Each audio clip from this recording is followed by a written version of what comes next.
have failed, essentially. 6 cases over 10, 11 years. And I pointed out the sentences. So to say that what we're doing is to make this country less safe may be good for a 30-second soundbite, but it is not the truth. I thank the chair. The senator from South Carolina. To my good friend from California, you are a patriot. You're here for all the right reasons. We just have a strong disagreement about where we stand as a nation. Nobody interrupted the Christmas Day bomber plot. The people on the plane attacked the guy before he could blow it up.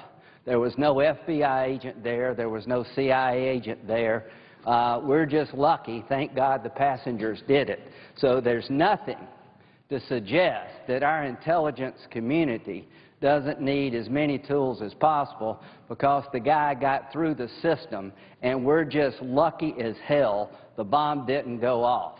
Would you yield for a question? Please. The Times Square bomber. Nobody interrupted that plot. The guy didn't know how to set the bomb off. We're just lucky as hell the bomb didn't go off. So don't stand here and tell me that we have got it right, because we have not. And here's the point. We never will always get it right. And I'm not saying that as criticism, because we're going to get hit again. We can't be right and lucky all the time.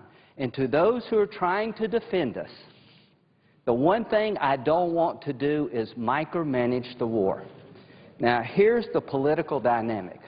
You've got people on the left who hate the idea of saying the war on terror. If you left it up to them, they would never, ever use the military. They would always insist that the law enforcement model be used because they don't buy into the idea we're at war. So you got one part of the country, a minority, that wants to criminalize the war, and if we ever go down that road, woe be unto us. Now, you got people on my side. Senator Feinstein, you're right about this. They've gone the other way. If you left it up to people on my side, they would be a law passed tomorrow. You could never, ever read a Miranda right to a terrorist caught anywhere in the United States. I don't agree with that way of thinking. To my fellow members of the United States military, you have not failed at Guantanamo Bay. You have not failed. Because you sentenced someone to 9 months, to me, validates the fact that those who are taking up an oath to defend us, when they're put in a position of passing judgment on people accused of trying to kill us all, they will be fair. So when you say that a military commission tribunal at Guantanamo Bay gave a 9-month sentence, and that's a failure, I say as a proud member of the military, I am proud of the fact that you can judge a case based on the facts and the law and not emotion. So I am very proud of the fact that military commissions can do their job just as well as the civilian court. And to our federal prosecutors and our federal juries and our federal judges, I am proud of you too. We should be using all of the above approach. There are times that federal courts are better than military commissions. There are times that military commissions are better than federal courts. The 1032 language has nothing to do with what venue you choose. This provision is simple in its concept. It is a compromise between those on the left who say you must criminalize this war. We're really not at war. You're going to have to use the law enforcement model. You can never gather military intelligence, who don't really believe that the military has a role on the homeland to gather intelligence, which is an absurd concept, never acknowledged before in any other war. When American citizens helped the Nazis, collaborated with Nazis to engage in sabotage, not only were they held as enemy combatants during World War II, they were tried by military commissions. We no longer allow American citizens to be tried by military commissions, and I think that is a reasoned decision. But what we don't want to do is prevent our intelligence community from holding an al-Qaeda-affiliated member and gather intelligence. If a if a American citizen went to Pakistan and got radicalized in a madrasa and came back to the United States and landed at Dulles Airport and got a rifle and started shooting everybody on the mall, I believe it is in our national security interest to give our intelligence community the ability to hold that person and gather intelligence about, is another guy coming, what did you do and what future threats do we face, and not automatically Mirandize him. But if they choose to Mirandize him, they can. In this legislation, we presume military custody, but it can be waived. That's the point I'm trying to make.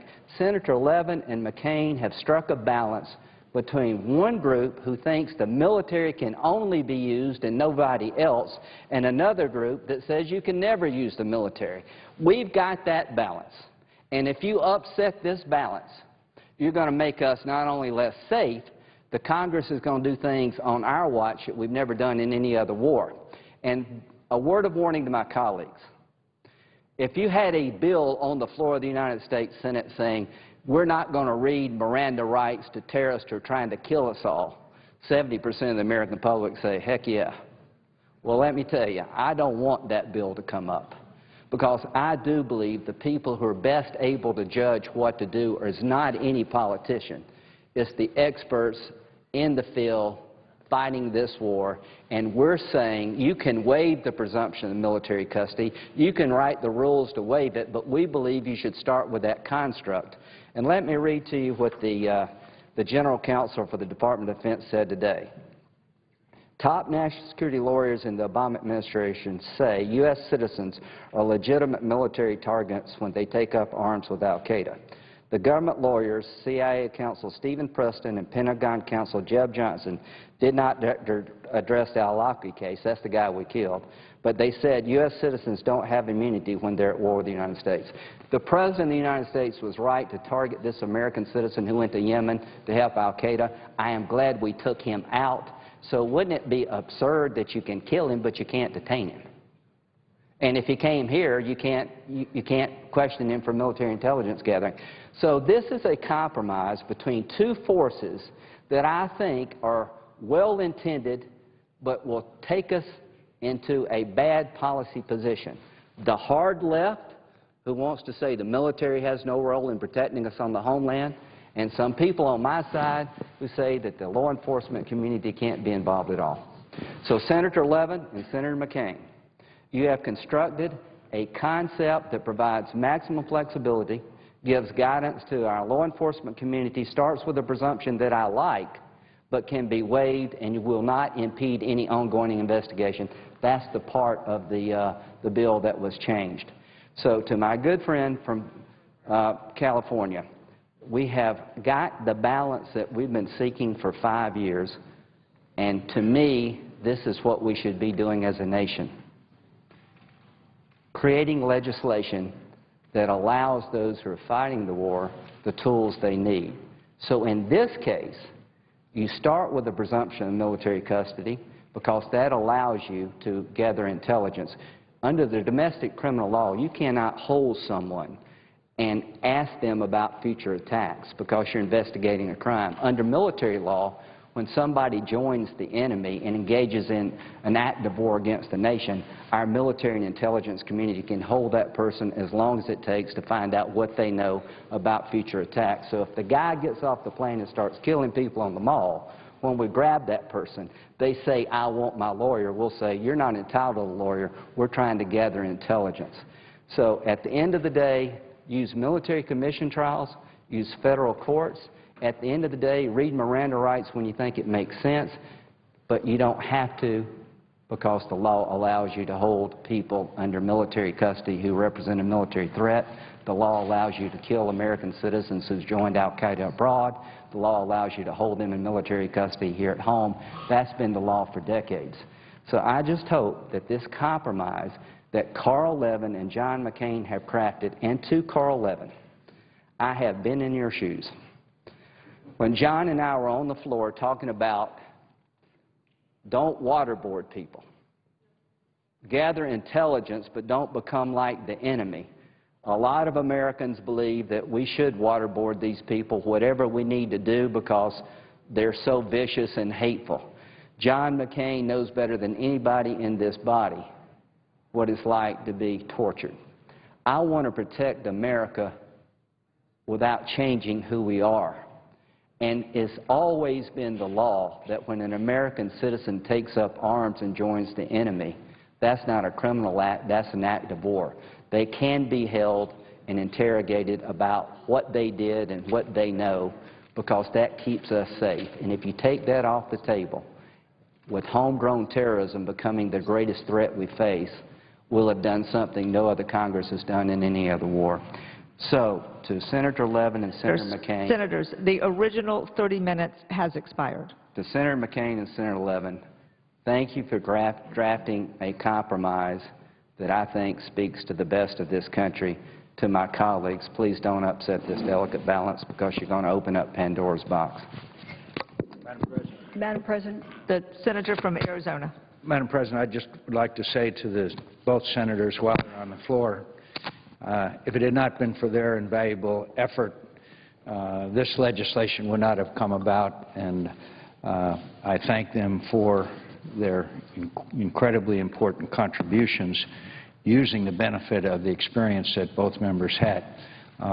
So I yield the floor. Madam President. The senator from California. I wonder if I might just take a few minutes to make a couple of statements. Action. Senator from Michigan. I have no objection at all, but I think maybe we ought to now return, should we return to morning? Objection at all? Thank you. I'll be very quick. I wanted to add that with respect to Abdul Muttalib, what was very new there was that an explosive had been invented that could go through a magnetometer without detection. And this was, to my knowledge, the first time anyone came into the United States. This young Nigerian from a very prominent Nigerian family came in wearing a diaper that had enough of this PETN, this new explosive, to blow up the plane. He missed in detonation, and it caught on fire and the fire was put out. There have been other incidents of trying to smuggle this PETN in cartridges of computers, that you even had dogs going to the airport and they could not smell the explosive inside of the computer cartridge. And that was in Dubai. It's a very dangerous explosive. It is new, it has been improved, and it's something we need to be very wary about. I also want to point out that there is a public safety exception to Miranda. You do not have to Mirandize someone, or you can continue to question them if there is a public safety risk. And so Mirandizing an individual really is not a point in this argument, in my view, because you can continue the interrogation. What is a point in my argument is that the FBI now has competence. There is a Hague group of special experts that can be flown to a place where someone is arrested and do initial interrogation. They are specifically trained, and to the best of my knowledge, they are effective at interrogating. So my only point is the system is working. We should keep it as it is.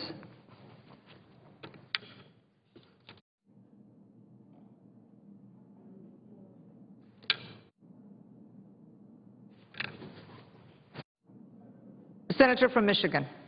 While Senator Graham is on the floor, I'd like to have a colloquy with him about this Section 1032, which is the section at issue. Yes. What Senator Graham said, and by the way, Without objection. I very much appreciate his remarks. One of the things he said is that the provision provides for military custody as a beginning point, a starting point. And I'm wondering whether he would agree that not only is it a beginning point, but it's only for a narrow group of people who are determined to be al-Qaeda or their supporters. It is not only a presumption that can be waived based on what the experts in the field think is necessary.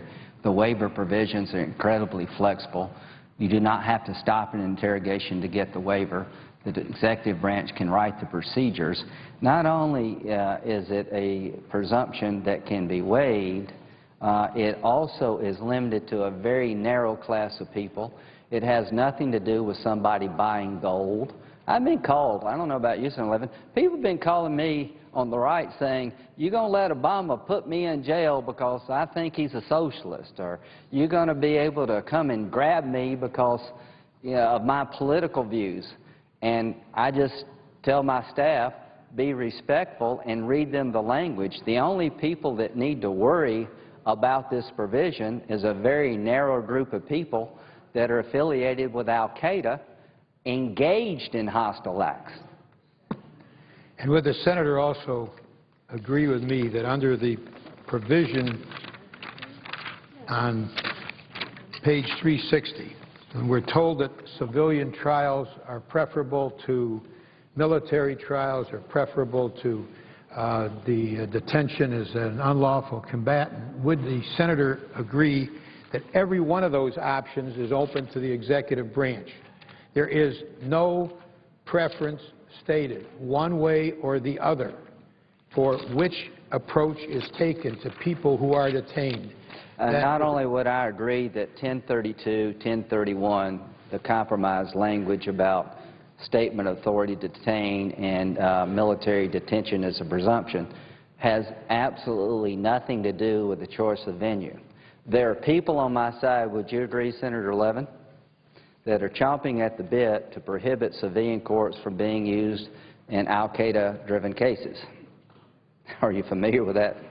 I am. Well, I am of the view that we're overly criminalizing the war, but I don't want to adopt that policy. So there is nothing in this language that has anything at all to do with how you try somebody and what venue you pick. I'm in the camp, I think you are too, Senator Levin, of an all-the-above approach. And I am proud of our civilian courts, and I'm proud of our military courts. You and I are probably not in the best position to determine that. Let's let the experts do it.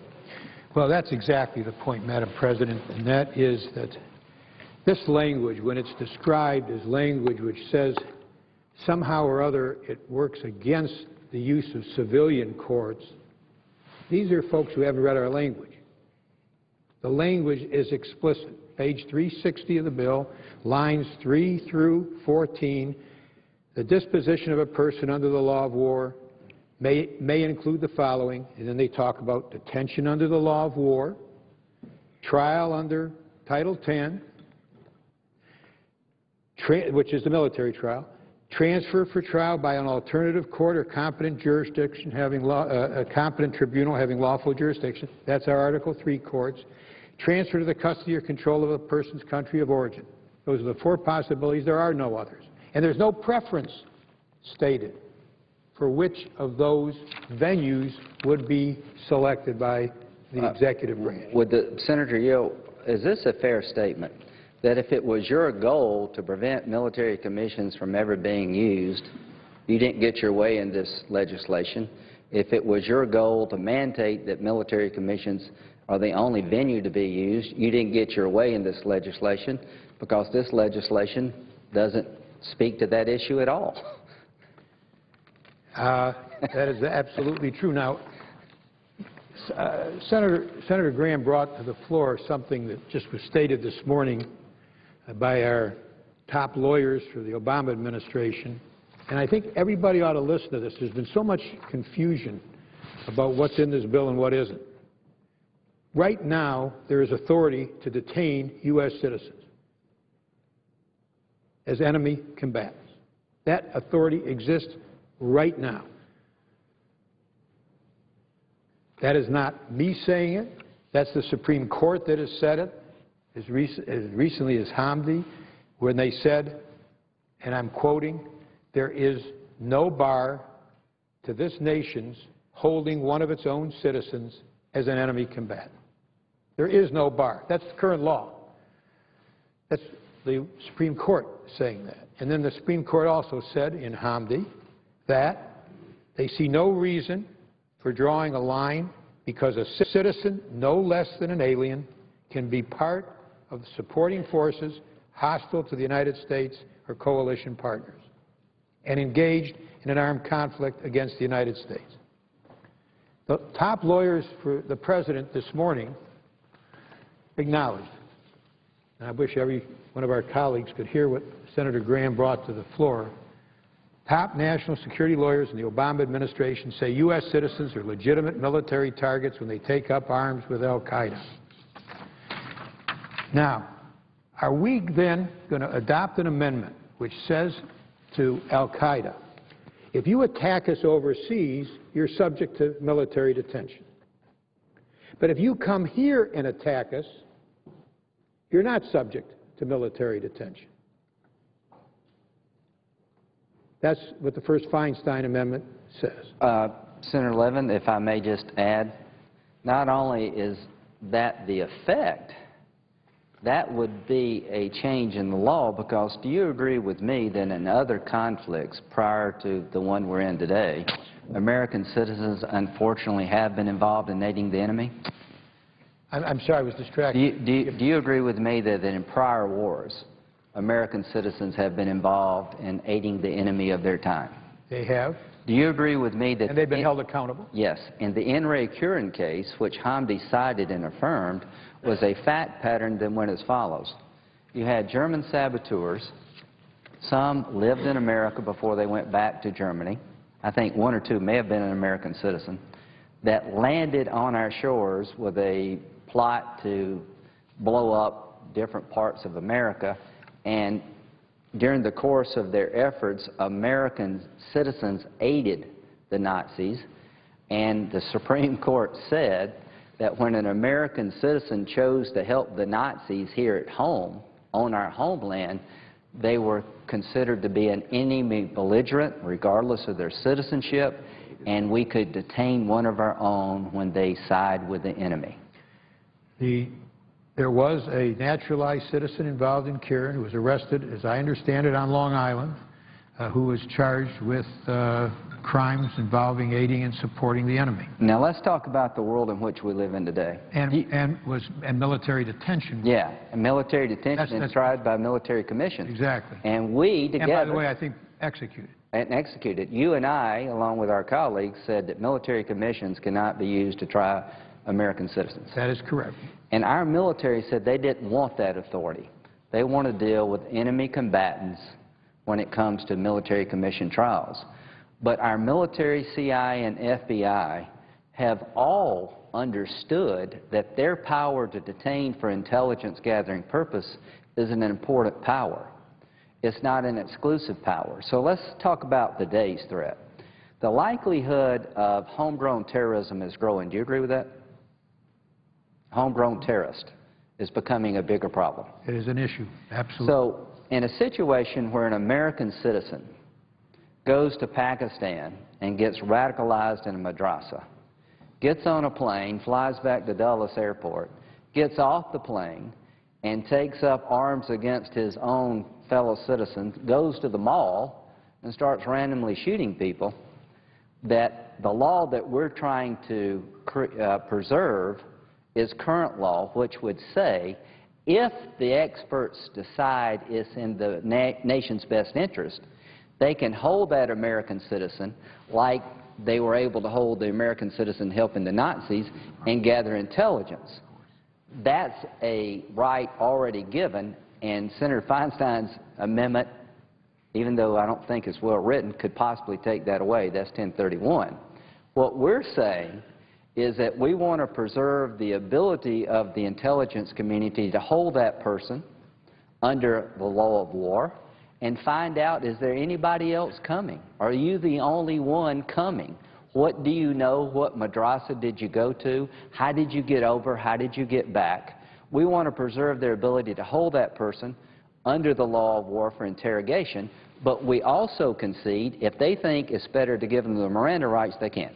And that's what this legislation does that we created. Do you agree with that? I do. And the top lawyers of the administration acknowledge as much this morning when they say U.S. citizens are legitimate military targets when they take up arms with al-Qaeda. And the provision that we're talking about in Section 1032, which Senator Feinstein would modify, so that it's only al-Qaeda abroad that would be subject to this military detention, but al-Qaeda here that come here, and by the way, American citizens are not even covered under 1032, but the foreign al-Qaeda fighters who come here to attack us are not going to be subject to that presumption of military detention, which again can be waived. It's got nothing to do with what venue they're tried in. The administration, executive has total choice on that. It just is whether or not we're going to start with an assumption that if you're determined to be al-Qaeda, if you're a foreign al-Qaeda person, you sure as heck ought to be subject to that same assumption whether you attack us here or whether you attack us overseas. Well, Senator Levin, wouldn't it be kind of hard to explain to your constituents that our top lawyers in the Pentagon and CIA said today that once you decide to help al-Qaeda as an American citizen, you can be killed in a drone attack, and the Congress somehow say, well, okay, but you can't be detained. Now, I wouldn't want to try to hold... Here at home. I wouldn't want to try to hold that position. Do you believe that America is part of the battlefield in the overall war on terror? It's been made part of the battlefield without any doubt. It was, on September 11th, the war was brought here by al-Qaeda, and to suggest that the foreign al-Qaeda members should not be subject to an assumption to begin with, that if they're determined to be al-Qaeda, that they are going to be detained, that we should not start with that assumption. It can, subject to procedures which the administration adopts. It's totally in their hands. It cannot interfere with civilian interrogation. It cannot interfere with civilian intelligence. We're very specific about it. The procedures are written by the executive branch. They can try them anywhere they want. But you bring a war here, we are going to create an assumption that you can be subject and are going to be subject to military detention. Well, my belief is that most Americans would want our military being able to combat al-Qaeda at home as much as they would abroad. I think most Americans would be very upset to hear that the military has no really role in combating al-Qaeda on our own shores, but you can do anything you want to them overseas. So what you and I have tried to do, quite frankly, is there are people on our side, very good people, who want to mandate that the military has custody and no one else, so you never have to read Miranda rights. And quite frankly, there's people on the left and libertarians, well-meaning people, who want to prevent the idea of a person being held under military custody here on the homeland because they don't think we're at war and this is really not the battlefield. And what we've done is started with a presumption that focuses on intelligence gathering, because you and I are more worried about what they know about future attacks than how you're going to prosecute them. And under domestic criminal law, you can't hold someone indefinitely. The public safety exception, I'll talk about that in a bit. To my good friend from California, the public safety exception was a very temporary ability to secure a crime scene. It was not written regarding terrorism, so our law enforcement officials cannot use the public safety exception to hold a al-Qaeda operative for days and question them. The only way you can do that legally is under the law of war. In every other war, you've had that right, and we're about to change that. So I would just say to my colleagues... And if I can interrupt, we have that right abroad against members of al-Qaeda, but under this approach, would not be able to assume that military detention here at home. And here's the and again, subject to waiver, subject to all the other protections we have. Right. Well, let's just keep talking about it, because the more you talk about it, the more interesting the whole concept becomes. As last time I looked, there's no really civilian jails overseas, so when you capture a terrorist overseas, the only place you can detain them is in military custody. If they make it here at home, to say the military can't hold a person and interrogate them under the law of war, the only way you can hold an al-Qaeda operative who made it to America is under the law enforcement model. This is not dragnet. We're trying to make sure both systems are preserved, starting with the presumption of intelligence gathering. And here's the key distinction. To my colleagues who worry about how you prosecute someone, that's really the least of my concerns. I'm worried about intelligence gathering. I have confidence in our civilian system. I have confidence in our military system. But aren't you concerned, most of all, Senator Levin, that when we capture one of these operatives on our shores or abroad, that we hold them in a humane fashion, but a fashion to gather intelligence so that we may find out. Imagine if we got one of the 9/11 hijackers. Wouldn't it have been nice to be able to find out if there's another plane coming and hold them as long as necessary to get that information humanely?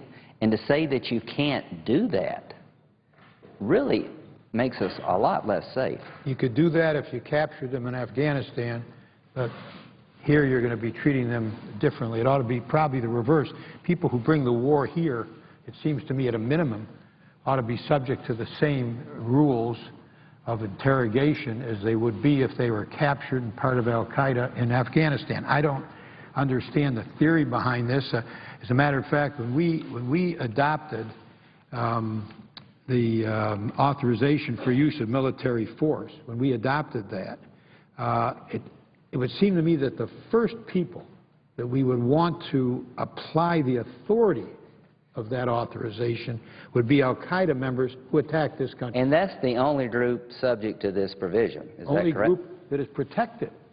I mean, but this provision we wrote only deals with that. Yeah. Exactly. I mean, you're not going to get put in jail because you disagree with Lindsey Graham or Barack Obama. We're trying to fight a war here.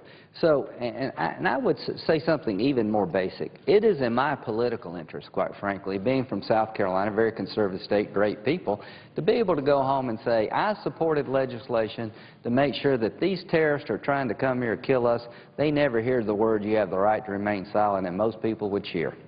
And it is in my interest, quite frankly, years ago to go back and say, you know what, I wish the worst thing that could happen to our guys caught by these thugs and barbarians is that they would get waterboarded. They get their heads cut off, and you got all these people worrying about how we treat them, trying to find out a way to protect the country. That would be in my political interest, and I'm sure it would be in your political interest to say, wait a minute, you know, we don't want to militarize this conflict.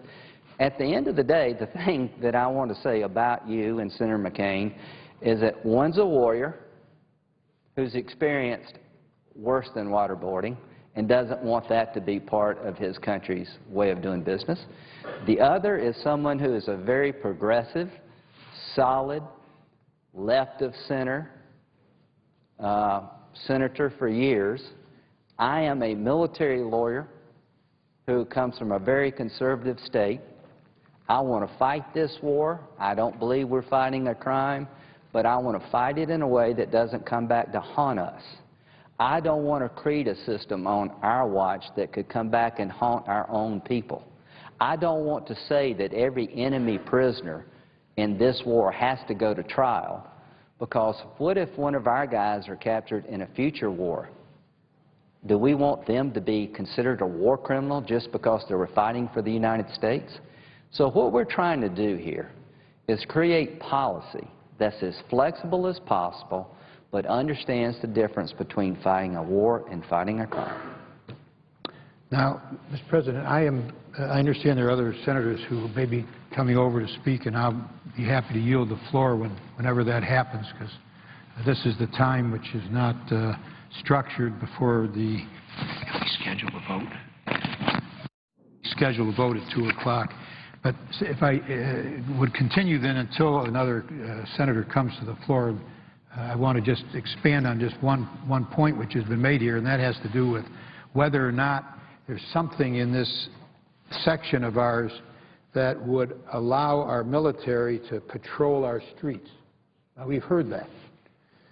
Well, we have a posse comitatus law in this country, and what that law says is it embodies a very fundamental principle that our military does not patrol our streets. There is nothing in Section 1032 or anywhere else in this bill that would permit our military to patrol our streets.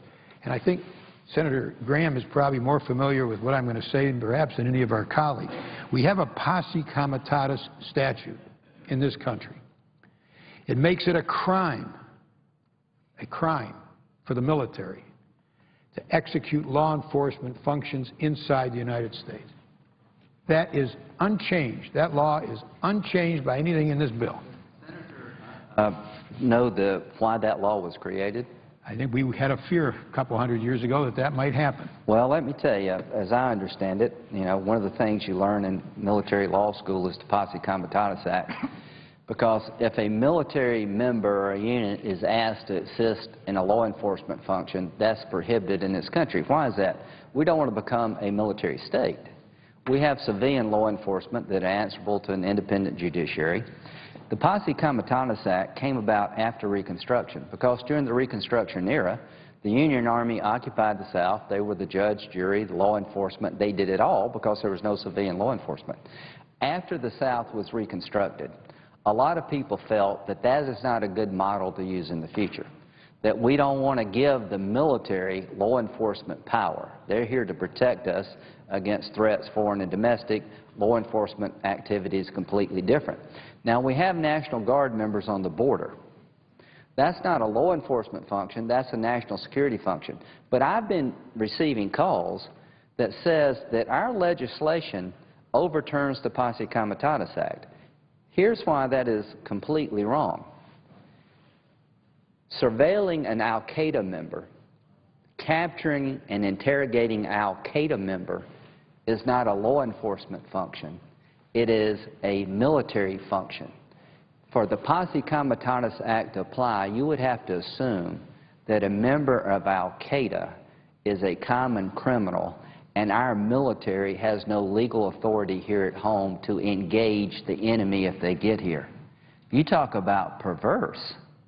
You would be saying as a Congress that an al-Qaeda member who made it to America could not be engaged by our military? What a perverse reading of the Posse Comitatus Act. The reason al-Qaeda is a military threat and not a common criminal threat is because the Congress in 2001 so designated. I think most Americans feel comfortable with the idea that the American military should be involved in fighting al-Qaeda at home, and that's not a law enforcement function. And that's why we have very carefully narrowed this provision, 1032, to a very narrow group of people, people who are determined to be members of or associated with al-Qaeda. Then the question becomes, well, how's that determination made? What are the procedures for that? The answer is they are left up to the executive branch to determine those procedures. Can there be any interference with the civilian law enforcement folks who are interrogating people that they arrest? Someone tries to blow up Times Square and they're being interrogated by the FBI. Is there any interference with that interrogation? None. We explicitly say that there is no such interference. What about people that are seeking to observe illegal conduct? Is there any interference with that? There is none. We specifically say those procedures shall not interfere with that kind of observation, seeking intelligence. We're not interfering with the civilian prosecution, with the civilian law enforcement at all. The rules to determine whether or not someone is a member of al-Qaeda are rules which the executive branch are going to write. They can't say, well, this thing authorizes the interference with civilian interrogation, when as a matter of fact, it specifically says it won't, and the procedures to determine whether somebody is governed by this assumption are going to be written by the FBI and the Justice Department and the executive branch. And on top of that, there's a waiver. May I add something? I want to respond to one of my good friends, Senator Paul, who said, well, that's all good, but sometime in democracies you elect very bad, bad people. And I don't want to give the power to executive branch this broad that could result in political persecution. I will tell you, Senator Levin, you may find this hard to believe, but there are people on my side who really don't trust President Obama, his administration. Some of them don't think he's an American. Some of them believe that if we pass this law, that you're going to give the Obama administration the power to come on and pick them up because they go to a rally somewhere. All I can say to Senator Paul and others, I share the concern about unlimited executive power. I support the Posse Comitatus Act. I don't support the idea the military can't fight al-Qaeda when they come here. We're not talking about law enforcement functions. But here's what happens. If someone is picked up as a suspected enemy combatant under this narrow window, not only does the executive branch get to determine how best to do that, do you agree with me that in this war, that every person picked up as an enemy combatant, citizen or not, here in the United States, goes before a federal judge, and the government has to prove to an independent judiciary outside the executive branch by a preponderance of evidence that you are who we say you are and that you fit in this narrow window, that if you're worried about some abuse of this, we've got a check and balance where the judiciary, under the law that we've created, has an independent review obligation to determine whether or not the executive branch has abused their power, and that decision can be appealed all the way to the Supreme Court. That guarantee is called habeas corpus. It's been in our law. It's untouched by anything in this bill. Quite the opposite. We actually enhance the procedures here, and the Senator from South Carolina has been very much a part of the effort here. Much to my detriment. You know, with all the risks that are entailed of being misunderstood and all the rest.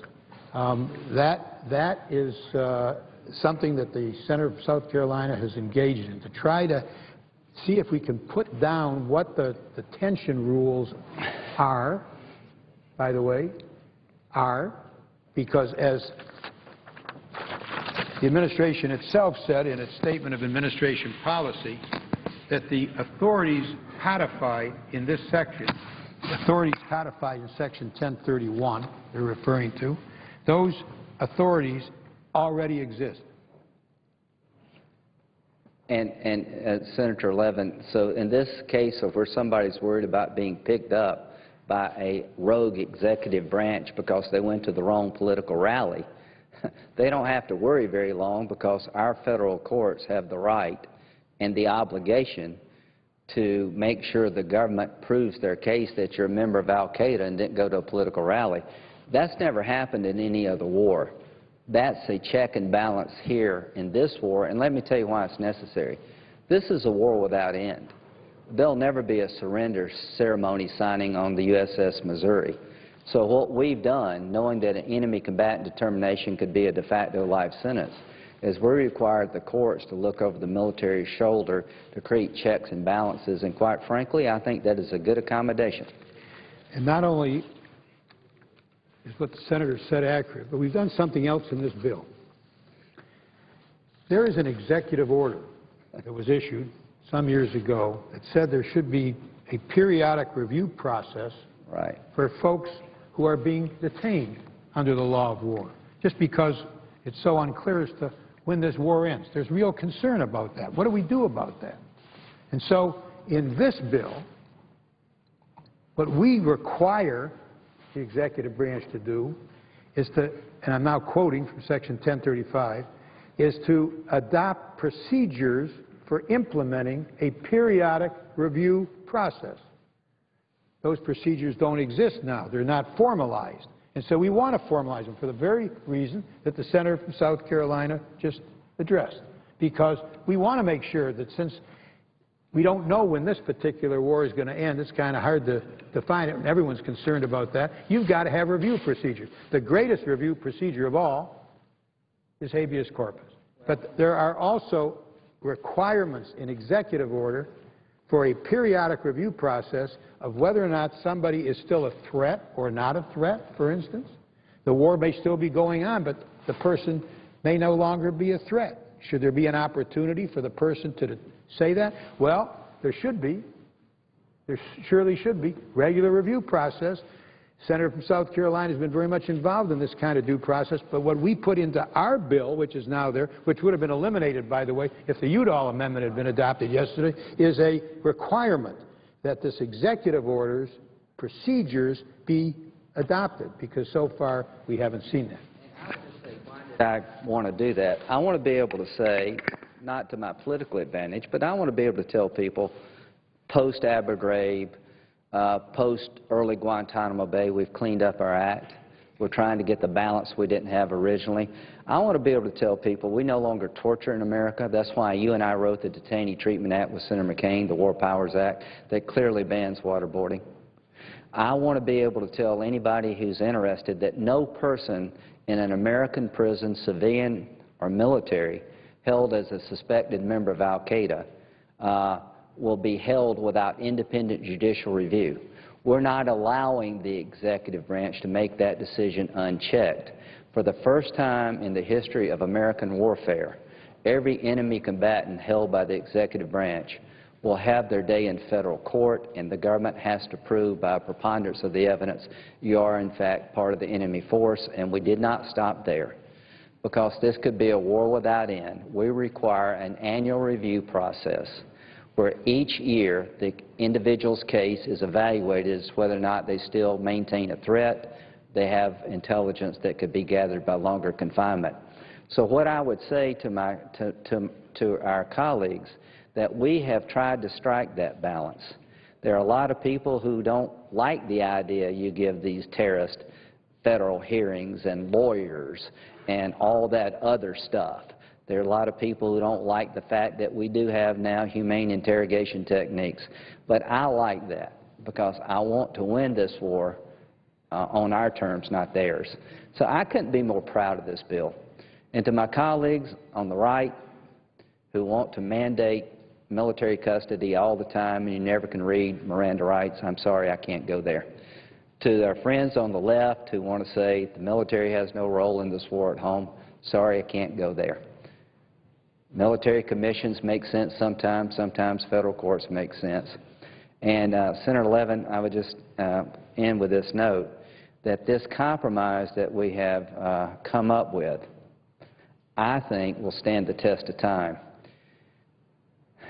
Unfortunately, most likely, radical Islam, as we know it today, is not going to be defeated in our lifetime. And I hope to have created on my watch as a United States Senator a legal system that has robust due process, that adheres to our values, but also recognizes we're at threat like any other time in recent memory, and allows us to protect ourselves within the values of being an American. And I cannot tell you how much I appreciate working with you and Senator McCain, and I think we've accomplished that after 10 years of trying. Yield the floor. There are senators here who I understand want to speak in morning business. Is that correct? And I yield the floor. Mr. President, I ask unanimous consent to speak as if in morning business. Without objection. Mr. President, I want to speak on these very strange days in Washington in this Congress, and this esteemed body's approval rating is at 9%, and I'm having a hard time finding the 9%. But it seems to me that the only thing that we're working hard on is whether we can get the approval rating to 0, and I think we seem to be going in that direction. We fight over political solutions that can't pass, and more importantly, won't solve this nation's grave problems. We fight for political points and mistakenly believe that the American people care who is up and down, or up or down, but they really don't. I didn't come to Washington for the purpose of playing games, taking names, or keeping score. That's not what I was sent here to do. That's not what the people of West Virginia want me to do. I came here to fix things and to be a part of the solution. I did not come here to worry about my next election or whether Republican or Democrats are up or down. I came here to do what I could to improve the life of the next generation. I, for one, am willing to sacrifice my next election so that the next generation can win. And if that means losing, so be it. And so, Mr. President, I rise today to speak about the next chapter of this sad state of affairs which the American people are forced to witness, whether or not we should extend and expand a payroll tax cut that will cost more than $240 billion in 1 year. Now, many accusations are being thrown back and forth to debate over the so-called tax cuts or tax increases, depending on which side of the fence you're on. there's one very basic fact that's missing from all of this very important conversation. Americans pay for one thing with our payroll tax. One, Social Security. Social Security isn't just another government program. It was established in 1935 to provide economic security for our nation's seniors who worked hard and earned their retirement benefits. They worked their whole lives to provide our generation and those that will follow with a better and greater America. Yet at the time when our nation faces the death spiral of debt, when we should be talking about how we can come together to fix a fiscal nightmare that will threaten the very programs we care about, like Social Security, instead we're talking about undermining the very foundation of our longest-standing retirement program. And right now, Social Security is on a collision course. By 2037, according to the trustees, if we don't do anything, benefits for everyone will have to be cut by 22%. 22%. And yet we're digging a deeper hole by destabilizing its funding with this recommendation. All in return for what? A temporary measure that has already cost nearly $120 billion and has, at best, created few, if any, jobs. In the real world, when policy doesn't work, you stop and try something else. Apparently in Washington, you double down. Mr. President, why would we do this? Why would we double down on a policy that didn't work? The answer is simple. For the sake of a short-term political gain, leaders of both parties and the President are willing to fight over how we should pay for a failed program that jeopardizes the fundamental way that we pay for retirement security in this country. That doesn't make any sense to me, and it doesn't make any sense to the good people in West Virginia. Now, I know that in the coming days you're going to hear a lot of political talk about extending the payroll tax. And what they're saying sure sounds good. More money in your pocket. In fact, politicians will offer assurances that Social Security won't be hurt at all. My good friend that will be speaking also on this, Senator Kirk from Illinois, is going to show you a graph that basically shows that to be different. But what you won't hear them say, though, is that reducing payroll taxes, even temporarily, would take more than $240 billion out of Social Security's funding stream if we approve the President's proposal. And you certainly won't hear them say that the way they would repay those hundreds of billions of dollars is through our General Revenue Fund. And if we extend the cuts this year, what about the next year and the year after? When does it stop? When do we have the political will to finally say that we better start paying again for Social Security? Mr. President, our approval rating is at 9%, and we're rapidly losing the support of our family members. Just how many Americans really believe that Congress will make sure our general fund is solid enough to live up to the responsibility of funding Social Security?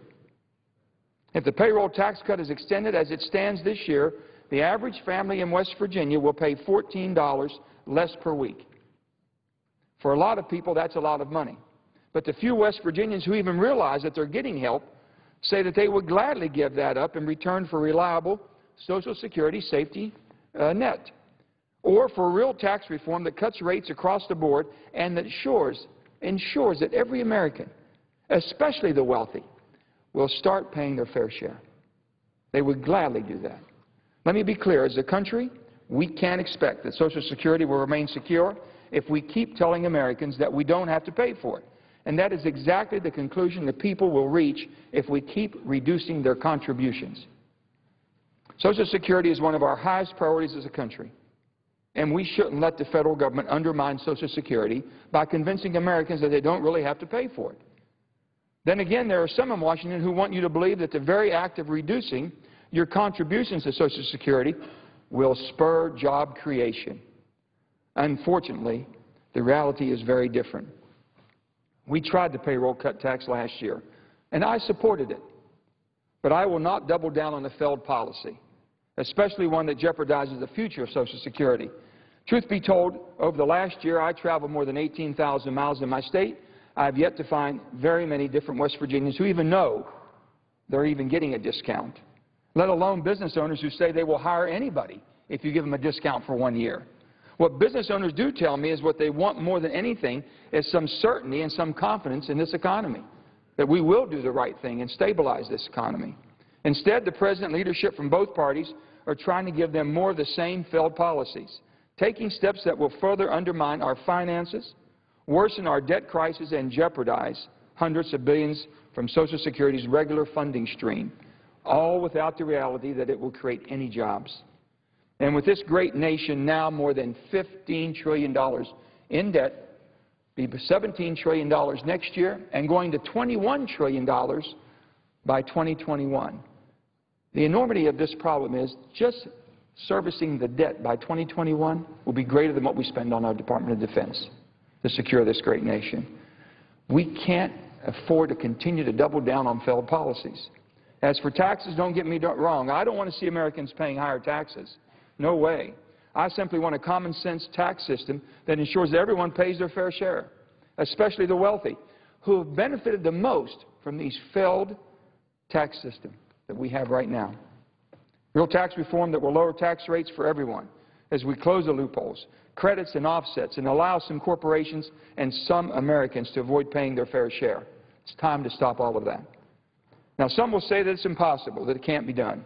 I think they're wrong. It requires leadership from the White House to every corner of Congress, and it requires each and every one of us to be willing to sacrifice our political futures for the nation's future. I, for one, Mr. President, am willing to do just that. This is our moment.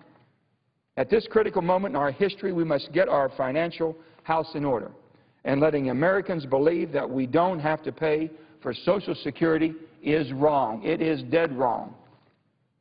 It is the wrong policy. It is wrong for our seniors. It is wrong for our future, and I will not vote for it, period, under any condition. For the sake of the next generation, we must get our fiscal house in order, and we can do that if we are willing to make difficult decisions. So, Mr. President, I will not vote for either of these proposals to extend the payroll tax cuts. Looking forward, for the sake of our nation, I hope that we will begin to work on a proposal that makes the hard decisions while also protecting the programs and commitments we value as a nation. For myself, and I believe many of my colleagues, and there is bipartisan path forward that can help save this nation, and I have my good colleague, a Republican from Illinois, who's going to speak on it also. The best path forward, I believe, is based on the framework and recommendations outlined in the Bowles-Simpson proposal. When those recommendations were laid out, a year ago today, this anniversary today, I had been a U.S. Senator for less than a month, brand new, less than 1 month. But what I saw in that report gave me great hope. It gave me hope that we could identify our problems, which we did, the fiscal responsibility that we had, and willingly tackle them together. So I was on a high for that one short period. As a brand new member, I was so encouraged that such a responsible, bipartisan group of people put together by the President offered a no-holds-barred report on our fiscal situation and some pathways to fix it. Then the proverbial air came out.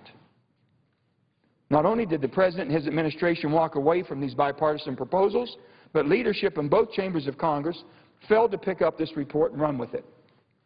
Here we are a year later, and if anything, our problems are worse. We're going to be forced to make deeper cuts than we wanted to, all because of our leadership wouldn't confront the enormous problems we face with a comprehensive long-term solution. But the Bowles-Simpson plan is still the only proposal that enjoys strong bipartisan support. It started out as a bipartisan commission. It grew in numbers, and it's still growing. And it has a responsible manner to balance this problem that we have. And it's not perfect. No plan is. I do not agree with everything it proposes. But no plan can be everything to everyone. So with today being the one-year anniversary of the unveiling of that proposal, I am urging and will continue to urge our President and the leadership of both chambers to support any and all efforts, not only to pick up this report, but also to put their resources behind drafting and passing this legislation into law. I ask that we all remember the great opportunity we have before us to what is right. I don't want to be part of the first generation, Mr. President. I know that you don't want to be part, and my good friend from Illinois doesn't want to be part. The first generation that leads this great nation in worse shape for the next generation. I don't think that any member of this Congress or our President wants to fail the next generation either. I'll just grab it. With that, I would like to turn over my time to my colleague and my friend. Well, if I could engage the gentleman in a colloquy, this is a chart which shows the legislation that we're considering today, and what it does is it shows a tremendous hit to the tax that supports Social Security. This is the Old Age Survivors Disability Act. It's a $240 billion hit to the funding to support Social Security. We both are going to vote no on both pieces of legislation today because we don't think that seniors should take this level of hit. Now, in the Casey Reed legislation, this is where the so-called millionaire's tax comes in, and it only refunds what Social Security needs to the level of 7% in 2013. In fact, according to one analysis, we may trigger the end of the debt limit before the election if we pass this because of the $246 billion you will have to borrow temporarily until the long stretch of this revenue comes in. Now, we're about to do a chart with the Republican alternative, and it has the same long payout there and tremendous hit to Social Security. And in this time of all these political bills, I think Senator Manchin and I are both saying, let's not do the political thing anymore. We both voted for the payroll tax deduction legislation before because the country was in crisis and we wanted to try this out. But this is revenue that supports the benefits that Social Security recipients depend on. And we cannot continue to try to run this program without that revenue. And so I think that this holiday should end. I think that this revenue should not be foregone. I don't think seniors should be based on a trust us policy that will pay you back. And I would actually say even the political vote is to vote against this so that you're for Social Security and for making sure that this payment is continued. I commend the gentleman. I think we should exactly follow this policy of no on both of these because if you vote no, you are supporting Social Security. One other thing. I would ask AARP to speak more clearly on this issue. AARP currently told my staff that they are neutral on this. I would urge AARP members to contact AARP and say, defend Social Security revenues. Make sure that there is enough in the kitty for our benefits. We know that 10,000 Americans a day are now qualifying for Social Security. We know that this is an age of no free lunch. And so we want to make sure that the revenues are there, not just today, but tomorrow, because seniors absolutely depend on that. With that, I yield back to my colleague.